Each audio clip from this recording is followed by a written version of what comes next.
Hello and welcome to the Aegex Webinar. Today we'll be learning about how to enhance risk management using advanced technologies. We'll be discussing a collaborative solution that can actually help to mitigate risk and reduce insurance costs in your hazardous situations. We'll introduce our distinguished panel in just a moment, but first I'd like to direct your attention to your control panel on GoToWebinar. You'll see here a section called questions where you can type in questions that you have for the panelists, and at the end of the presentation we will answer those questions, or I'll read those questions the panelists will answer. And if we don't get to your question, we can email you directly with our answers. And I think without further ado, I'd like to introduce Tobias Ventulett. He is CEO of Aegex Technologies. Tom? Hi, thanks, Lee. I appreciate it. I appreciate everyone attending. I just want to quickly say, for those who don't know, Aegex, we design, manufacture, certify devices like tablets, IoT sensors, and other related products that go into hazardous environments, areas that are prone to an explosion. And obviously those same environments are areas that are fraught with high risk. And so working with this group and this panel, how we address this, industries like oil and gas, petrochem environments, pharmaceutical plants, there are scores of industries where these types of environments are already, companies are moving through a digital transformation. They're addressing technology in a number of ways, and largely from the purpose of efficiency. From a standpoint of risk management, at least from our group's perspective, this looks like, or is potentially a much more significant financial impact. These environments have not only individual, but societal risks that they carry. And so capital specialists come in and introduce technologies that are going to help mitigate that. And so that's the purpose of this call. I hope it's informative for everybody, and we can start to look at how does technology not only drive efficiency, but drive safety, and start lowering some of the significant insurance costs. So let's go around and I'll introduce the panel. Steve, why don't you introduce yourself and tell everyone about a little bit about what you guys do. Sure. Thank you, Tom, and good morning or afternoon to everyone on the call. Appreciate the opportunity to be here. My name is Steve Kohler. I'm listed on this deck as the Chief Innovation Officer of the Ridge Global Risk Cooperative capabilities. And by that, part of our firm, Ridge Global, strategic advisory firm that I've been a part of for the past decade plus, founded by the first Secretary of Homeland Security, Tom Ridge, and focused in areas of security with an emphasis on cyber resiliency and advising clients to that effect. Within the last couple of years, we've improved our structure by aligning ourselves with a company called Risk Cooperative, which I also represent, which is a very capable insurance-based risk, deep domain expertise in all areas of complicated risks. And so part of our interest with respect to this solution that we're going to discuss today is to look at it from the perspective of the risk exposure as it relates to insurability, and in particular this solution as applied to these environments. And so I'm very happy to be a part of the panel and look forward to the conversation and the questions. Thank you. Great, thanks. David, how about introducing yourself?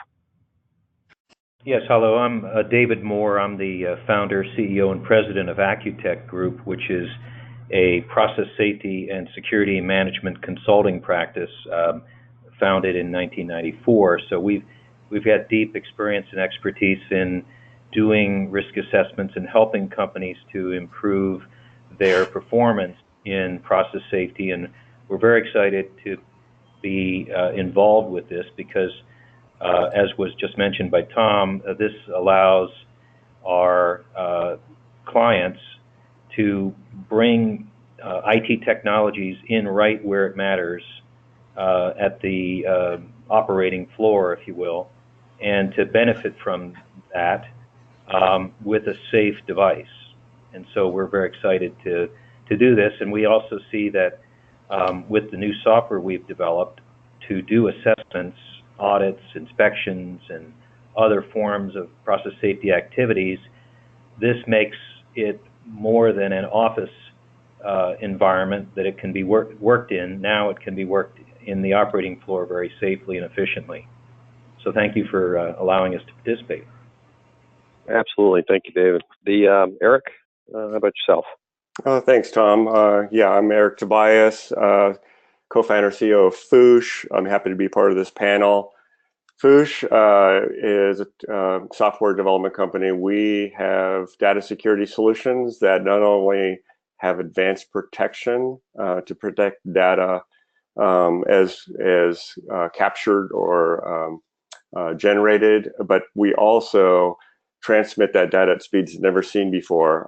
We've had our technology certified to up to 8 times faster than not even protecting the data, and up to 15 times faster than traditional encryption technologies. We've also had our technology validated as highly resilient. So once there's a breach, the bad guys basically get data, dust, not information, diamonds. And the magic behind what we do is we take any type of data, and it can be in these extreme environments that we're going to talk about here today. We disassemble the data into separate fragments, disassociate the fragments, encrypt them with strong encryption, and then you're able to transmit securely, store, send to the cloud, collaborate with the data, etc. But the key thing is capturing and protecting the data at the edge or endpoint all the way through transmission to the cloud. So there's really an upside to using FHOOSH, and that is that you not only you don't take a penalty for protecting the data, you actually speed it up, and being able to do that from all types of different devices that we see going into all these different hazardous environments. Works across all the major platforms ubiquitously across any type of network, and very easy to integrate, deploy, and use. And we'll talk about a specific example today. Thank you. Thanks, Eric. So if I can kind of tie a bow around all this, I think it was only about 60 days ago that through a series of introductions, all 4 of us on the panel had our first conversations. And I have to say, in all the years of partnerships and affiliations and connections with companies, I haven't seen a group of companies come together and just start bouncing ideas off each other as fast as the group that's here. And I think a lot of that comes from the fact that all of us are addressing risk in a different fashion. And risk can't be solved by any one entity.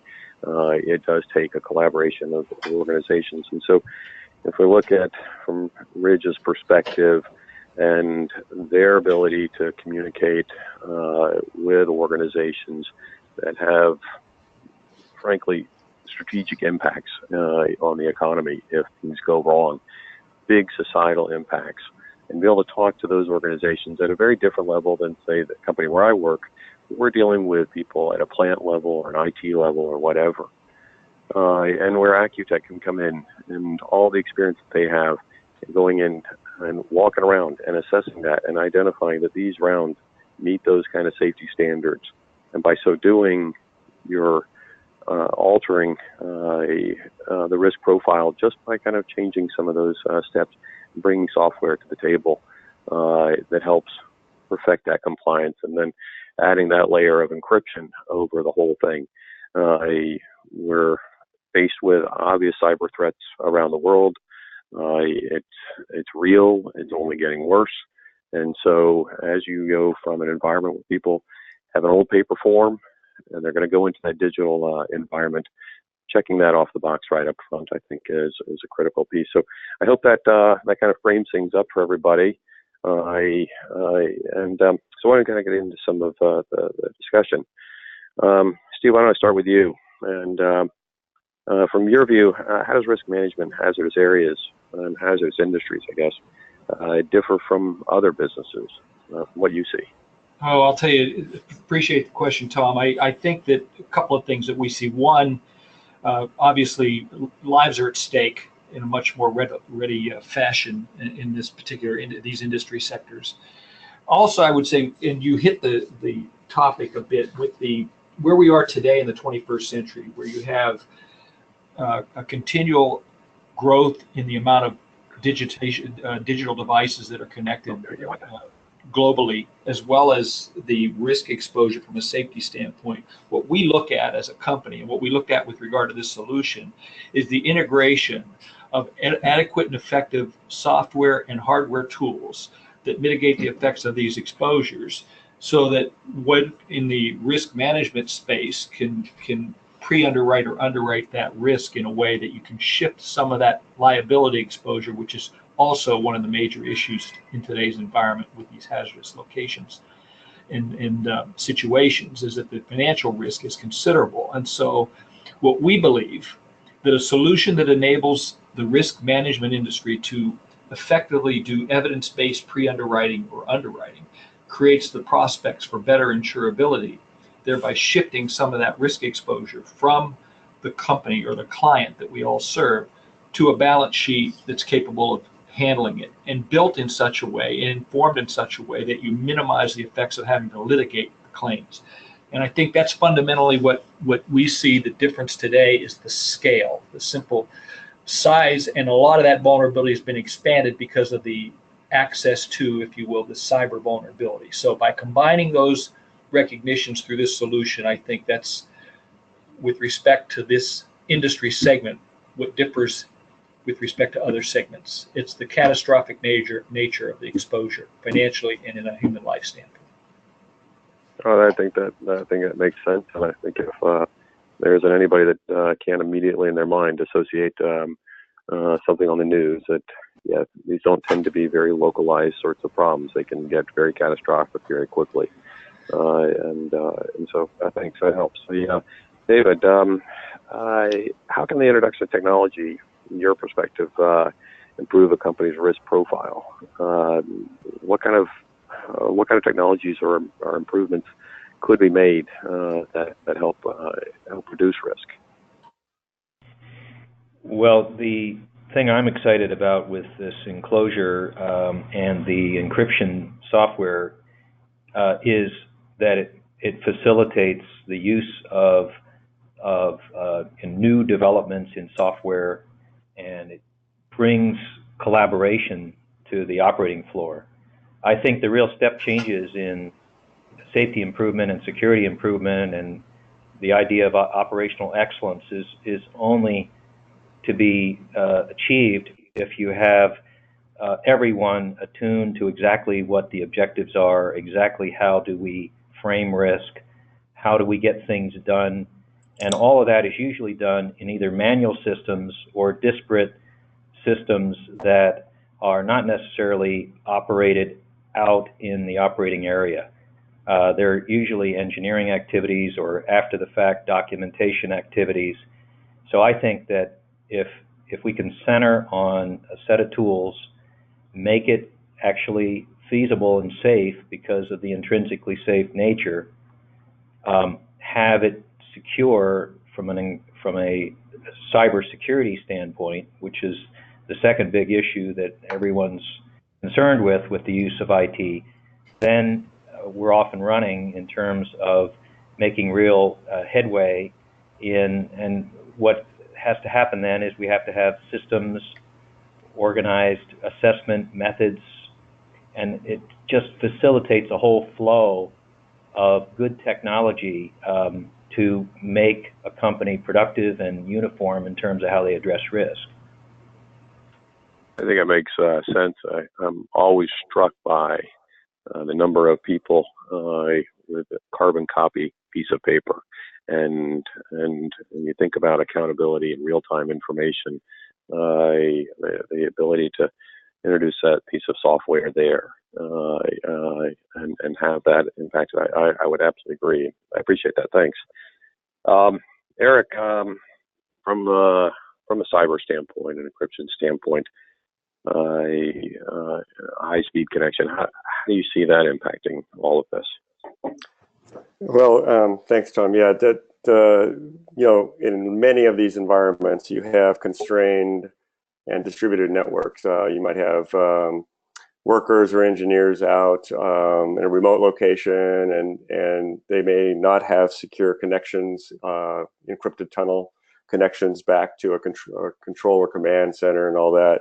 So with FHOOSH, we see that you can protect the data at the source and be able to send it protected all the way through from that source through any type of transmission, even if it's constrained, because it's so fast, and then all the way to the source of the point of consumption and back and forth. So that's very, very important to keep all that sensitive data protected, and being able to deploy system-wide across different type of data flows that you need in these operational environments.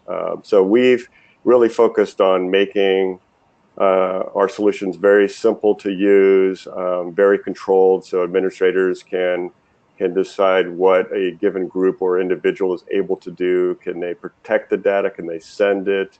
Can they delete data? How is it collected and used and collaborated with? All those things need to be considered, and it's not an easy thing to engineer, right? So together, I think collectively, we're trying to bring that all together for protecting an ecosystem, especially these extreme ecosystems, being compliant with things like GDPR and HIPAA compliance, trying to be compliant with regulations, and at the same time protect against ransomware, breaches in the cloud and the data center, and all of these other type of threats that you see in the news on a daily basis. Thanks. No, it's regular and common now. So we obviously built tablets that are globally certified because the types of organizations that we sell to and we provide solutions to, by their nature, are global. Chemical companies, oil and gas companies, and so the different standards that govern their operations, the end goal is still the same, but the standards, regulations, all of it vary around the world, country to country, and trying to have some homogeneity to it is a big IT goal. David, come back to you. At AcuTech, having software versus the form used in California versus the form in Canada versus the one in France or whatever it may be, how can I'm kind of deploying a software solution on a go anywhere tablet. How can that help the same organizations from a risk perspective? How do you think that can apply? Well, the AcuTech is a consulting practice, but about 3 years ago we developed a cloud software we call Acuity, and it is meant for organizations to use either at an individual facility or ideally across the whole enterprise to try to do one common platform to do all forms of assessments. And so much of risk management starts with an assessment, whether it's a formal facility security assessment, whether it's a process hazard analysis, or an audit, or even just a management walk-around. So we have this, it's fully working, we're using it for all of our projects. One of the issues always was, well, how can we mobilize this, get this into the hands of the operators so it isn't just an expert activity or a safety person's activity, it's being used every day in the operating field. And that's why this enclosure is so interesting to me. So we intend to make it available, and I think that's just going to open up all kinds of possibilities where people were not doing these assessments.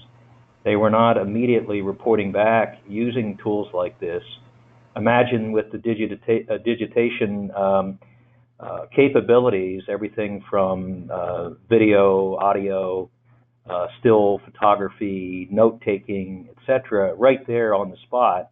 We think things are going to get more attention, that this may include management walk-arounds, it may include pre-hot work, pre-safe work activities, and of course, that's a lot of information, so that has to come back to a server where it can create reports, get action, have workflows. So that's what our software does. It's just that we've had an obstacle to get it into my dream of having it into the operating floor, because people were concerned about two things, the safety of such devices and the security of all that information. It makes perfect sense. We, on the other hand, sat on the other side of saying, well, we've got the device, but it doesn't do a whole lot without the right software. So it makes sense from my side.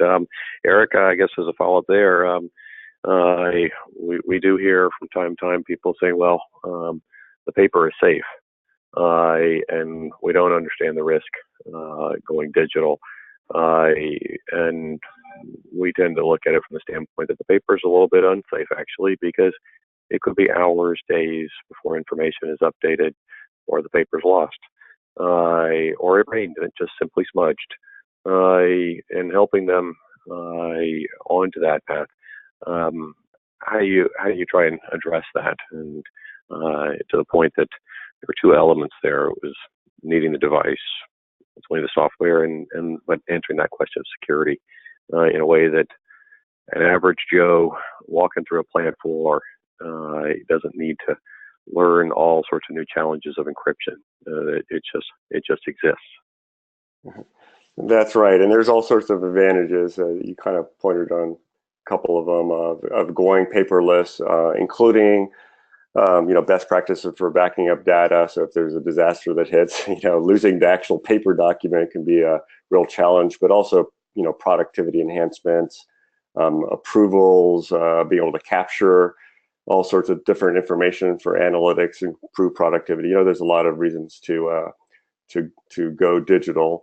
I don't think paper is completely going away, but it's, that's where most industries are going, is to digitize everything. And of course, the risk there associated with that is, there's multiple access points, especially as a network expands. And these days, networks are not just within four, enclosed walls.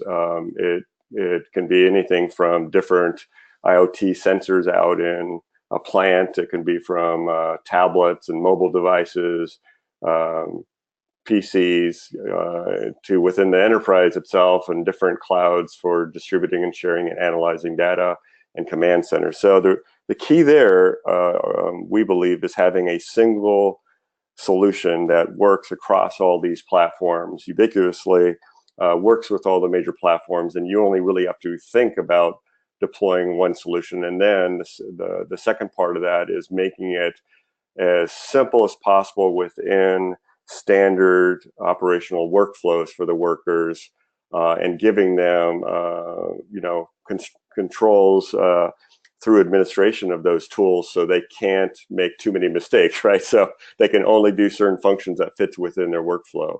For example, it might be a group of workers on an oil platform, and they need certain information to do maintenance from the command and control center of that platform. So they only need to see certain information at a given time to do their job, and you want to send that information to them at the right time and protected, and then they can only view it, and they're the only ones allowed to view it. So that point-to-point secure communication across any type of distributed network, and making it very, very simple to work,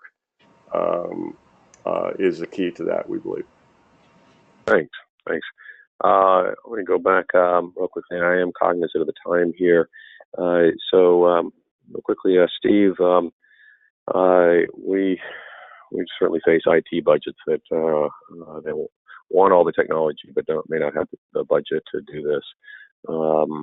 But from a financial standpoint, in an organization, large chemical company or oil company or whatever it may be, from your view of the risk management side of this and dealing with people, risk managers, CFOs, and others on that side of the house.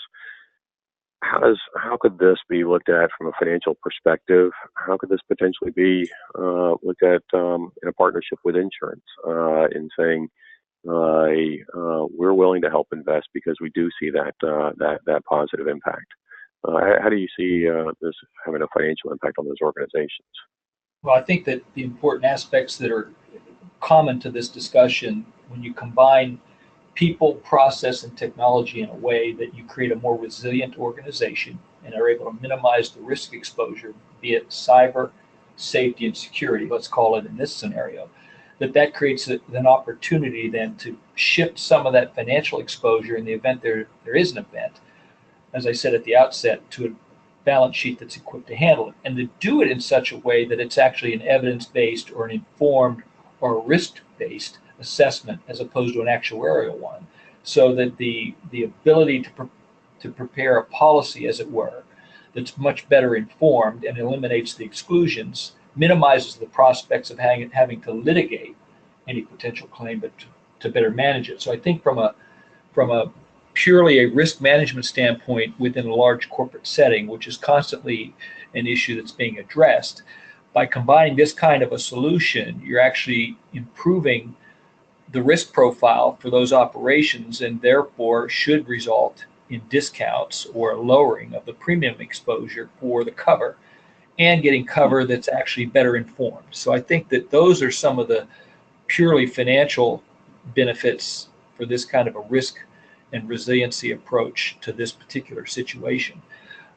As I said before, and it's been repeated here, the fact is, and it's never going to change, it's only become more apparent, that the digitization of our society and the Internet of Things and OT and all of these devices make it a necessary consideration that has to be taken into account. And you had mentioned earlier, we could go back to paper, but the reality of it is people are typically, even if they're using paper, they still have mobile devices. They can photograph it. They just, there's always this exposure digitally to even the paper. So I think that this solution is very informed, and from the insurance industry's perspective, creates a smarter risk. And that's part of the idea of being able to shift some of that exposure for the client. I think it's a phenomenal point, and I think underlining the fact that an entire career of building bits of technology and so forth, this might be the first time where by making those purchases of technology and bringing those advanced capabilities, you're actually lowering an actual cost, an insurance rate, a premium, there's efficiencies that are gained and so forth. But this does strike straight to that really quickly. I know we're right towards the end. Let me just kind of quickly put out a use case has been written up on this, and a hypothetical scenario for a refinery. We're going to kind of go through that, but I want to be aware of everyone's time.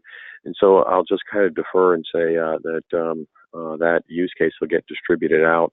I think it's really fascinating how the impacts of just a few little pieces, great kind of consulting, that can come in at a very different level and help guide companies with this type of societal level risk.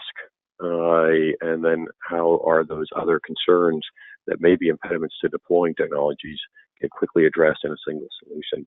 And so, Lee, like we're just rolling over, did you have any questions that were coming in or anything you wanted to field on your side, or Yeah. Open it up to anybody else if anyone else had any other kind of quick comments? Yes, thank you. We do have some questions. We're running short on time, but we will, I'll ask a couple right now. One says, and I quote, "It's generally recognized that 75% of the time to fix a problem is spent on figuring out how to fix it.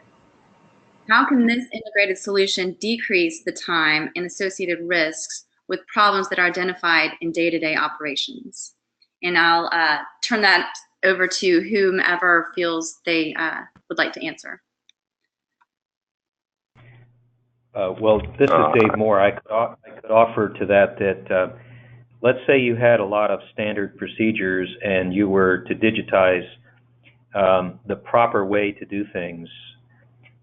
You could have endless amounts of information that's on a server that can be brought to bear on any particular problem. Like how do you do a vessel entry on a safe work practice? What should we see that is good versus bad if we're doing an inspection? If I find something, then I can have a series of questions about it related to digging into the risk. And out of that may come suggested recommendations to get improvement. So I think that possibilities are endless here. There's lots of information that's available, everything from standards to internal documents and engineering standards for any particular company, or best practices, what's called RAGAGEP. And RAGAGEP is not well understood by anyone. It's too complicated. So technology helps facilitate the transference of what is RAGAGEP to the operator where the rubber meets the road. Okay, great. Thank That makes you. sense. We'll just take one more question, and this, I believe, is for either for Tom or for Eric, I believe. Does the panel feel that there's a need for intrinsically safe storage, charging, and data transfer lockers, which restrict access to multiple Aegex tablets to authorized persons only while they're working in hazardous areas? So the question refers to access again, information. Well, I'll take a first comment about that. So we at FHOOSH do believe that any type of access to data should be implemented with standard workflows in place. So and access should be granted based on a kind of a need to know basis or need to use basis. Certainly that's one first step to protecting data, right? Who needs to have the data, consume it, analyze it? So that needs to be controlled. So, but with this solution, bringing that control all the way out to the edge offers that first level of defense all the way out in the field. So, for example, as I mentioned before, being able to allow the individual or group of workers to use the tablet as they need to be productive in the field allows them to transfer the data securely as they need to transfer it. That can all be controlled at the administrator level, and I think that's a very important first step. Is not only protecting all the data and having it in a state of encryption, but when you do need to decrypt it for consumption, analysis, use, that you have to be authorized to do so. I think that makes sense. And Lee, if I can add one more part to that, I think to this question and the previous one, in the group of companies here, and certainly there are others out there that have other great contributions, how IoT sensors will impact this, more pervasive mobility and connectivity and so forth. All these things will have an impact. And I think what we're seeing is really kind of right where Eric just finished, is that first step. What can be done in those first conversations with customers? How are they addressing risk, and what's their first step? There's always a highest priority in addressing risk that can have a very significant impact. And what we have seen time and again is a simple first step, the first handful of devices making it to the field and seeing that impact of real time, and having experts here in the area speaking the language that those risk people speak makes a difference. And so 75% of the effort goes in up front. Very fortunately, we're bringing a lot of people to the table that have already put a lot of that effort behind them, have the experience to go right to the heart of the issue, and hopefully in very, very short term, we're going to have a really big positive impact for not only the customers, but those of us that live next to these places and the people that work in these places. I think this is a phenomenal collection of people, and on behalf of Aegex, I'm really proud to be a part of this group. So I think that's my kind of last point. Lee, did you have anything else, or did anyone else have anything? Great. No, thank you. I just wanted to remind the audience that that this solution is now available, this collective solution, and so you could contact any of the 4 partner companies for more information. We will be sending around, like Tom mentioned, a white paper or use case paper about this solution that highlights a specific use for the collective solution, and that will be going out to all of you attendees. So be looking for that. Also, immediately following this webinar, you'll get a survey, and it's going to ask a question about, would you like to participate in a potential pilot study that would use this solution to actually address a problem that you're having in your own operations? So please consider that opportunity as well. Here in the handouts box of this GoToWebinar, these slides are available about the solution as well. So with that, I thank you all for joining us, and thank you, panelists. We really appreciate the time, and we're very excited about this new solution. So thanks again. Thank you. Thank you.